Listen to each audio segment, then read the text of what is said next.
கர்த்தருடைய பரிசுத்த நாமத்திற்கு மகிமை உண்டாவதாக. கர்த்தரும் இரட்சகருமாய் இருக்கிற இயேசு கிறிஸ்துவின் இனிய நாமத்தில் இந்த காலை வேளையிலேயும் வாழ்த்துதலை தெரிவித்துக் கொள்வதில் மிக்க மகிழ்ச்சி அடைகிறேன். இந்த வருஷத்தின் ஆரம்பத்திலிருந்து கிட்டத்தட்ட வருட முடிவிற்கு நேராக நாட்கள் போய்கொண்டிருக்கும் போது ஒவ்வொரு தெய்வ பிள்ளைகளையும் கர்த்தர் கிருபையாய் மட்டும் தாங்கி நடத்தினதை நினைத்து கர்த்தரை துதிக்கிறேன். இதுவரை நடத்தின தேவன் இன்னும் நடத்துவார், இனிமேலும் நடத்துவார். ஆமேன், ஹல்லேலூயா. வருஷத்தின் கடைசி பகுதியிலே இந்த பண்டிகை நாட்களிலே கர்த்தர் குடும்பங்களிலே தெய்வ சமாதானத்தையும் சந்தோஷத்தையும் கட்டளையிடுவாராக என்று வாழ்த்துகிறேன். இந்த நாளிலே கூட நமது சிந்தனைக்காக ஒரு வேத வசனத்தை நான் வாசிக்க விரும்புகிறேன்.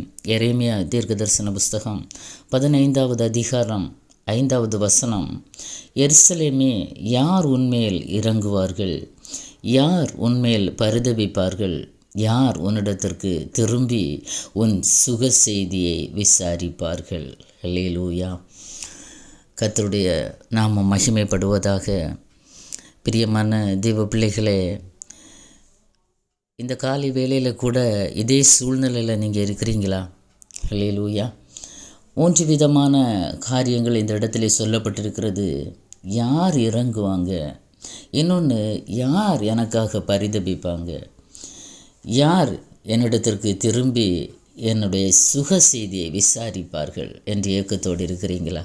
ஹல்லேலூயா. வருஷத்தின் கடைசியில் யாருமே எனக்கு இரக்கம் செய்ய, எனக்கு உதவி செய்ய, எனக்கு அனுகூலமாக இந்த உலகத்தில் யாருமே இல்லை என்று இருக்கிறீங்களா? ஆமேன். அதே நேரத்தில் ஒருத்தங்க கூட என்னுடைய சூழ்நிலையை பார்த்து பரிதாபப்பட, ஐயோ பாவம், இவங்க இப்படி கஷ்டப்படுறாங்களே, இப்படி நெருக்கப்படுகிறாங்களே, இவ்வளவு கடன் பிரச்சனையில் இருக்கிறாங்களே, இவ்வளவு பலவீனத்தில் வியாதியில் இருக்கிறாங்களே, இவ்வளவு நெருக்கத்தில் இருக்கிறாங்களே என்று யாருமே என்னை குறித்து பரிதபிக்கவில்லையே என்று ஏக்கத்தோடு இருக்கிறீங்களா? இன்னொன்று, ஹல்லேலூயா, என்னுடைய சுக செய்தியை யாரும் விசாரிக்கலையே.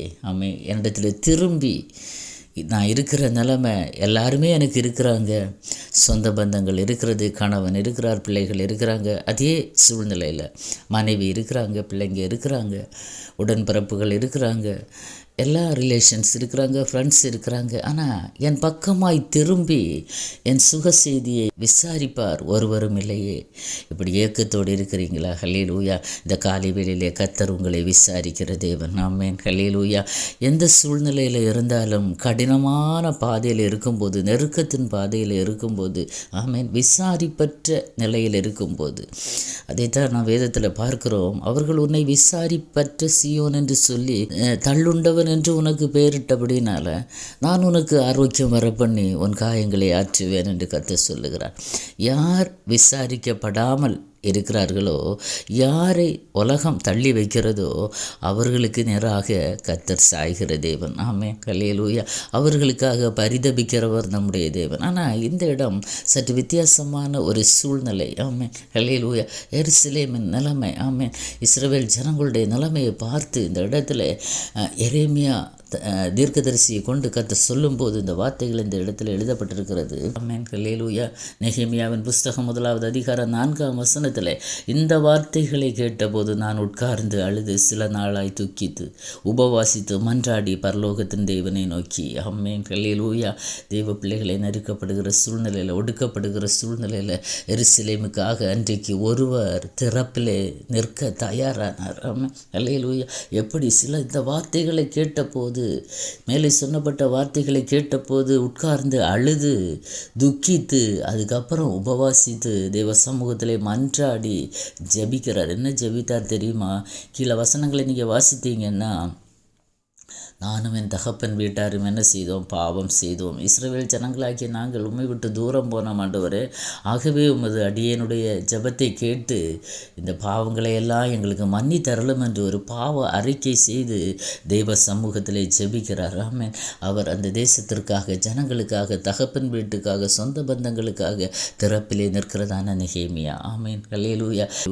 தெய்வ பிள்ளைகளே, ஒருவர் திறப்பிலே நிற்க இன்றைக்கு தயாராக இருக்கிறீங்களா? குடும்பத்தில் பிரச்சனை, போராட்டம், போராட்டம். யாருமே எங்களை விசாரிப்பாரில்லை, எங்களை ஒதுக்கி வச்சிருக்கிறாங்க.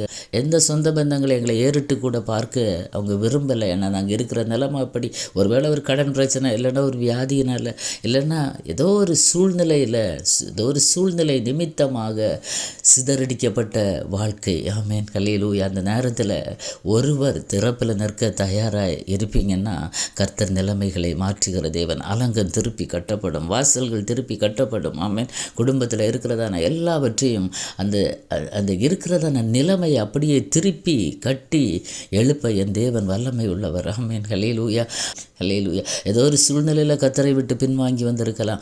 ஏதோ ஒரு சூழ்நிலையில் கர்த்தருக்கு விரோதமாய் பாவம் செய்திருக்கலாம், பேசியிருக்கலாம். இந்த வருஷத்தின் கடைசியில் ஆமேன் ஒரு பரிசுத்தமான வாழ்க்கை வாழும்படியாக பாவத்தை விட்டு ஆமேன், ஹல்லேலூயா, கர்த்தர் நம்மளை திருப்பி கட்டும்படியாக சில விட வேண்டியதை விடும்போது கர்த்தருடைய பார்வை நம்ம பக்கம் திரும்பும். எந்த மனுஷனும் இறங்காமல் இருக்கும்போது, எந்த மனுஷனும் பரிதபிக்காமல் இருக்கும்போது, எந்த மனுஷனுடைய பார்வையும் நம்முடைய சுக செய்தியை விசாரிக்காமல் இருக்கும்போது நம்மை விசாரிக்கிற ஒரு நல்ல கர்த்தர் இருக்கிறார். அவர் சொல்லுகிறார், நான் உங்களை விசாரிக்கிறவரானபடியால் உங்கள் கவலைகளை எல்லாம் என்மேல் வைத்து விடுங்க. ஆனால் நம்ம ஒன்று செய்ய தயாராக இருக்கிறோமா? நம்ம நிலைமைகள் ஹல்லேலூயா தேவ சமூகத்தில் திறப்பில் நின்று, ஆண்டவரே நான் பாவம் செய்தேன், நான் அக்கிரமம் செய்தேன், இந்த சூழ்நிலையில் நான் தவறினேன், உம்மை விட்டு பின்வாங்கினேன் ஆண்டவரே, அதையெல்லாம் தேவ சமூகத்தில் அறிக்கையிட்டு ஜெபிச்சிங்கன்னா ஒரு இரக்கம் உண்டு. ஆமேன். தன் பாவங்களை மறைக்கிறவன் வாழ்வடைய மாட்டான், அவற்றை அறிக்கை செய்து விட்டு விடுகிறவனோ இரக்கம் பெறுவான் என்று வேத வசனம் நமக்கு சொல்லுகிறது. ஆமேன். யாராவது ஒருவர் தேவ சமூகத்தில் திறப்பிலே நின்று மன்றாடி ஜெபிக்க, அழுது உபவாசித்து ஜெபிக்க தயாராக இருப்பீங்கன்னா கர்த்தர் உங்கள் நிலைமையை மாற்ற வல்லமை உள்ள தேவன். அவர் உங்களை திருப்பி உங்களை கட்டுவார். ஆமேன், ஹல்லேலூயா. அவர் ஒருபோதும் கைவிடுகிற தேவன் இல்லை. விசுவாசிக்கிறீங்களா?